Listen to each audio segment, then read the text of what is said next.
Physical Evidence by Michaela Daniels. What is physical evidence? Physical evidence is objects that are found at a crime scene. Examples of physical evidence.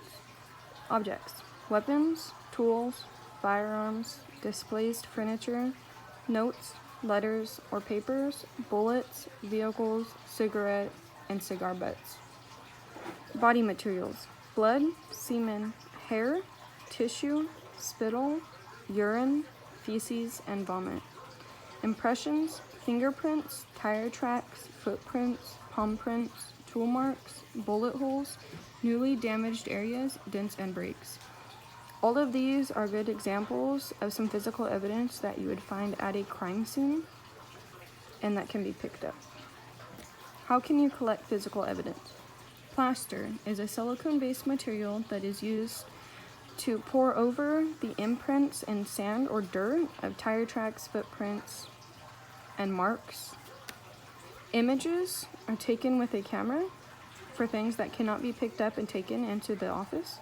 Lifting, they use a UV light or by being dusted with powder, mostly for fingerprints and palm prints. They also have another one where you can look for blood that's already been cleaned up and they're able to tell where it's been. Destroying evidence. Penal Code 135 PC. You cannot destroy physical evidence that is in another person's possession.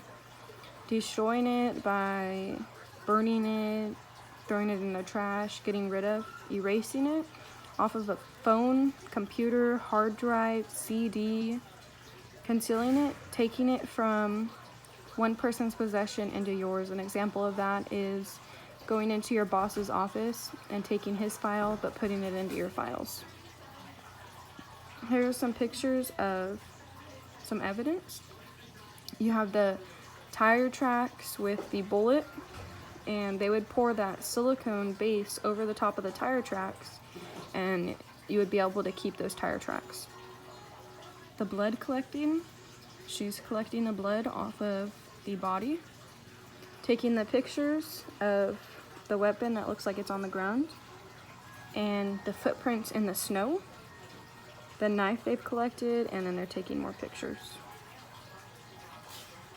Physical evidence. Here's a quote by Edmund Locard, which is a very good quote. Wherever he steps, whatever he touches, whatever he leaves, even unconsciously, will serve as silent witness against him. Not only his fingerprints or his footprints, but his hair, the fibers from his clothes, the glass he breaks, the tool marks he leaves, the paint he scratches, the blood or semen he dispots or collects. All of these and more bear mute witness against him. Ways physical evidence is collected. Bloodstains. Picked up in a dry gauze, let air dry, and be refrigerated or frozen ASAP. I believe it said past 48 hours. You cannot use the bloodstains as the evidence would not be good anymore. Bullets. Do not wash.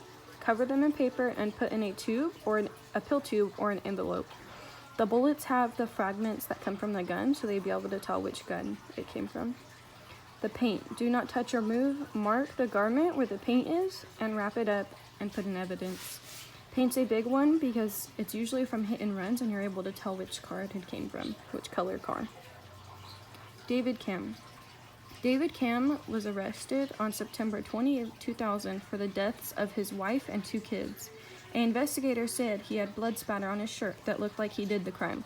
They did another trial and found that investigator didn't know anything about blood, so he was released. That investigator had said that the blood splatter on his shirt looked like a certain way of somebody who would have committed the crime, and no one had thought about him being wrong, but when it came back up in for trial, that investigator did not know anything about what he was talking about. Here's my video.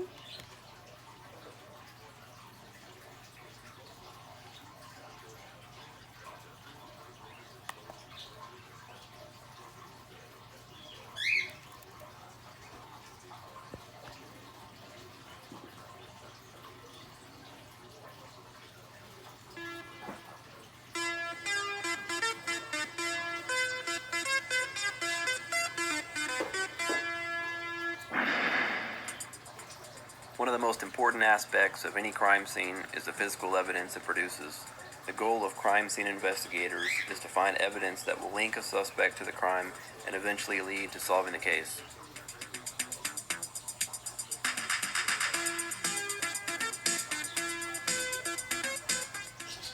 Depending on the type of crime, almost anything could be considered physical evidence. The only real requirement is that it aids in the process of fulfilling the burden of proof.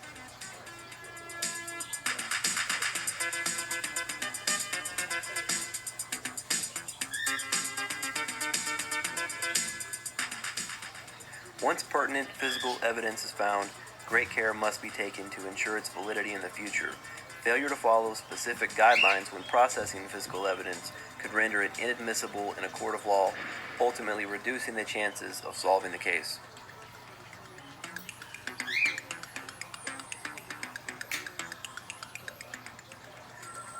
Upon discovery of a crime scene, and as soon as it's safe to do so, actions must be taken to secure the scene by keeping non-essential persons away, as well as taking other precautions to preserve potential evidence in its original condition.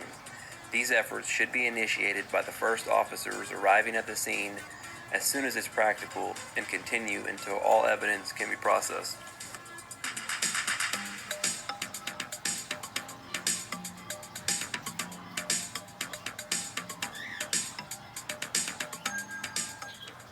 The collection of physical evidence should be carried out very carefully and only by properly trained personnel. Various methods of documenting, packaging, and accounting for evidence should be used based on agency guidelines. Each piece of evidence should be considered separately when deciding on the best and most appropriate method of collection. Numerous types of bags, boxes, cans, tubes, and other containers are available to meet these needs.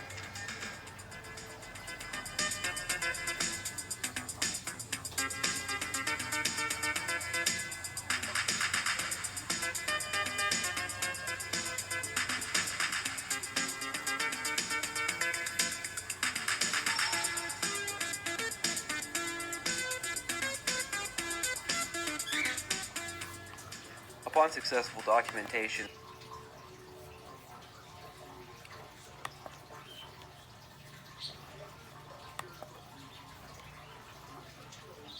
and then that is my works cited.